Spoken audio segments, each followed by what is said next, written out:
Is catechism. Yanong catechism, importante kay na aron ma-empower mo. Kamo na'y mag-deliverance sa inyong balay, kamo na'y mag-deliverance sa inyong mga masakiton. Karon gikan ko sa kanman niko, dunay lula ditong lisod lakaw nagsungkod pa kay kinasakitan ang iyang tiil for 3 years. Honestly, usara may nagpa-schedule na kog hilog na napok mga masakiton dito pag abot nako na Father Darwin na napok ang mga masakiton. Nya usara may nagpa-schedule 5 ka buok nagpahilog, no? So, wala magdakog extra nga holy and exercise ning blessed Eucharist. Paan sa kinabuhi magdakog extra. Kay naman jud mag-extra nga mga masakiton bawo sila madto ko sa ilang baryo, ang mga silingan niya masakiton magtapok. O gipakaupisal po nato. So ang akong na-anwentron 7 ka buok. Nga nagpa-schedule 2 ra, no? Kay nagtampok man dito pag abot nako. So paghuman sa Sacrament of Healing, Confession, Anointing of the Sick, Eucharist, and Deliverance, ningon si Nanay, ang iyang edad mga 70, si Nanay Juana, taga Carminico, Valencia, Bohol. Si Juana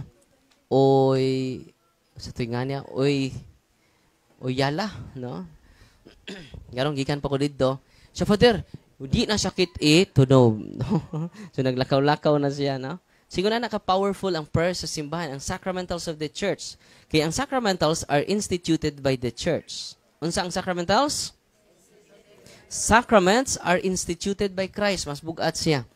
Kay instituted by Christ Himself. Muna nga, layo ra ng inyong mga amulets, layo ra ng inyong mga orasyon, layo ra ng inyong mga habak.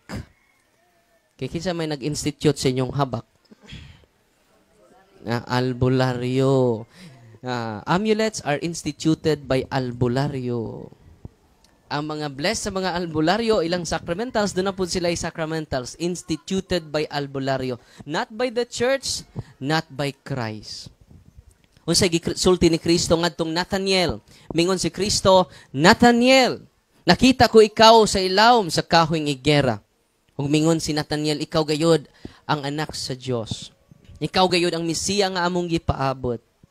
Ug mingon si Kristo, kung musunod ka kanako, Nathaniel, you can see greater than this. Unsa gingon ni Kristo? You can see greater than this. Kung naa-miss mo sa inyong mga albularyo, kani inyong gisunod. Kung naa-miss mo sa mga habak nga gikas albularyo, ningon si Kristo ninyo, kung musunod mo nako dili sa albularyo, you can see greater than this. Amen? Andam na ba mo musunod ni Kristo? Mo renounce sa inyong mga habak. Mo renounce sa inyong orasyon. Mo renounce sa mga not instituted by the church and not instituted by Christ. Nito may bagulang sa Kamigen, sa Mambahaw, si Father Ervin Simeni. Sakit ang iyang tiil. Ilakaw niya perti yung sakita. Magbahin kunta siya pero di niya kaya kay sakit kaayo ang iyang tiil. Kailan mo? Father Elvin Simeni sa Kamigen, Mambahaw. Niya ako siyang gigaan og deliverance kit. Sa Father, ako na regalo nimo. I-bless ang mga sacramentals niya. All priests can bless the sacramentals. Only the priest can bless sacramentals. Okay? Yang i-bless ang tubig, yang i-bless ang asin, yang i-bless ang oil, tanan, cross middles. Og yang gideliverance siyang kwarto. Yang gideliverance siyang sakit pagkaugma. Ingon siya, wow, amazing. Wa na sakit bisan gamay. Isa nga, kung may power na to ang mga pari about sa sacramentals, Father, daghantang matabangan. Mismo ako, nakaingon, wow, amazing. Father, kung musugot ang mong arsobispo, dapiton ka na mo sunod, tanang pari na sa Archdiocese sa Cagayan, makadungog sa imong talk to empower the priest. Amen? O kung sundo na tong paagi ni Kristo, ayaw mo kalimot, you can see greater than this. Andam na mo, makakita mo labaw pa ni ini. Andam na mo, inay mong tapad. Ganahan ka makakita labaw pa ni ini. Let us follow Jesus through the ways of the church. Yan ang maminaw ta sa simbahan mo na mo magtuon ta sa Catechism of the Catholic Church. Nga naman, kay mauna ang kamatuuran. O no Timoteo 3:15, ang simbahan mao ang haligi og sukaranan sa kamatuoran. Unsang simbahan? Haligi og sukaranan sa kamatuoran. Mao ni requirement aron makahimo mog deliverance sa inyong balay, sa inyong masakiton. Unsay requirement? Una, nabunyagan mo sa pari. Nabunyagan na mo. Mari joy nagbunyag. Ikaduha, nakumpirmahan mo. Ikatulo, nangumpisal mo. Ikaupat, nagsigi mog simba dawat sa lawas ni Kristo.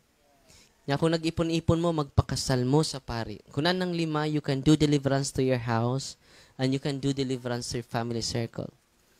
Kunya ato pong i-observe ang cares. Kung saan yung cares? Confession, mo nang mapakumpisal ko karon.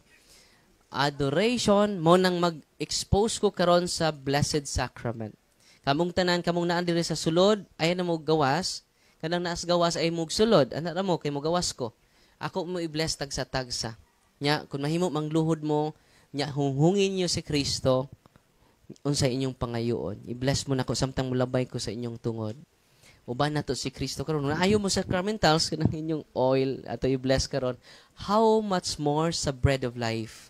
Kanang bread of life, kanang ostias, yan na konsagrahan sa pari, dili na siya ordinaryo nga sacramentals. But it is the real Christ. Si Kristo na nga. Ngunya, tapulan ta mo duol niya. Ang atong Blessed Sacrament, Adoration Chapel, way sud. Kay bisita. Karong adlaw ayaw itugot, basta magkalabay mo sa inyong simbahan, kung white Adoration Chapel, luhod lang mo, ito ba nga sa tabernacle, si Kristo na na. Oh. Kung ganahan mo duol ako, Father, ganahan ko musulti sa inyong problema. Ato niya! Labaw pa to na ko. Uy. Ganahan gani mo magpa-picture no. Samot na si Kristo na na. Wala jud ko mingking ana. Si Kristo na na. No? Munang akong i-expose si Kristo karon, kamong nas gawas ay mo magsod kay mo mulibot ko kay magbenediksyon ta karon. Ako